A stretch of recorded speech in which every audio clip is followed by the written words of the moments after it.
പഠനം എളുപ്പമാക്കാനും പരീക്ഷയെ ആനന്ദകരമാക്കി മാറ്റാനും ഉള്ള നല്ല മാർഗം നമുക്ക് പഠിക്കാനുള്ള കഴിവ് എന്താണെന്ന് ഓരോ വ്യക്തിയും തിരിച്ചറിയുക എന്നുള്ളതാണ്. എന്ന് വെച്ചാൽ മനുഷ്യർ 4 രീതിയിലാണ് പഠിക്കുന്നത്. പ്രധാനമായും ചില ആളുകൾ കണ്ടു പഠിക്കുന്നു. ആ ഒരു പ്രോസസ്സിനെ പറയുന്ന പേര് വിഷ്വൽ ലേണർ എന്നാണ്.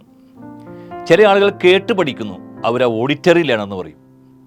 ചില ആളുകൾ ചെയ്ത് പഠിക്കുന്നു, അവരെ കിനസ്തെറ്റിക് ലേണർ എന്ന് പറയും. ലോകത്തെ ഒരു 35% ആളുകൾ എല്ലാ രീതിയിലും പഠിക്കും, അവരെ മൾട്ടിപ്പിൾ ലേണർ എന്ന് പറയും. മൾട്ടിപ്പിൾ ലേണർ ഒഴികെയുള്ള ഇപ്പോൾ വിദ്യാർത്ഥികളുടെ കാര്യം എടുക്കാം. മൾട്ടിപ്പിൾ ലേണർ ഒഴികെയുള്ളവർക്ക് ചില കൊച്ചു കൊച്ചു പ്രശ്നങ്ങളുണ്ടാകും. ഒന്നാമത്തെ ഒരു പ്രശ്നമാണ് പഠനകാര്യവുമായി ബന്ധപ്പെട്ട് ഭാഷ പഠിക്കാൻ. ഇംഗ്ലീഷ്, ഹിന്ദി, സംസ്കൃതം പോലുള്ള ഭാഷ പഠിക്കാൻ അവർക്ക് പ്രശ്നമാകും. ആ പ്രശ്നത്തെ പറയുന്ന പേര് ഡിസ്ലെക്സിയ എന്നാണ്. രണ്ടാമത് ചില ആളുകൾ ഭാഷയൊക്കെ മനോഹരമായിട്ട് പഠിക്കും, പക്ഷേ കണക്കിൻ്റെ കാര്യം വരുമ്പോൾ താഴെ പോകും. ബാക്കി എല്ലാ വിഷയവും ഭംഗിയായിട്ട് പഠിക്കും.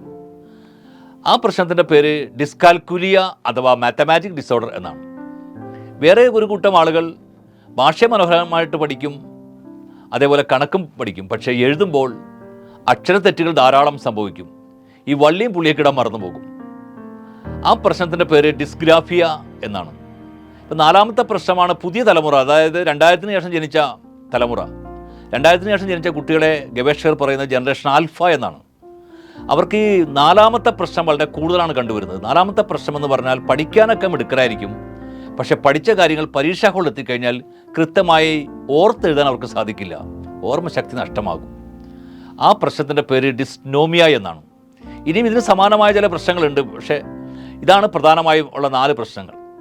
ഇത് ഇന്ന് കൃത്യമായ ഒരു ആസൂത്രണം ഉണ്ടെങ്കിൽ ഈ പ്രശ്നങ്ങളെയൊക്കെ അതിജീവിക്കാൻ സാധിക്കും.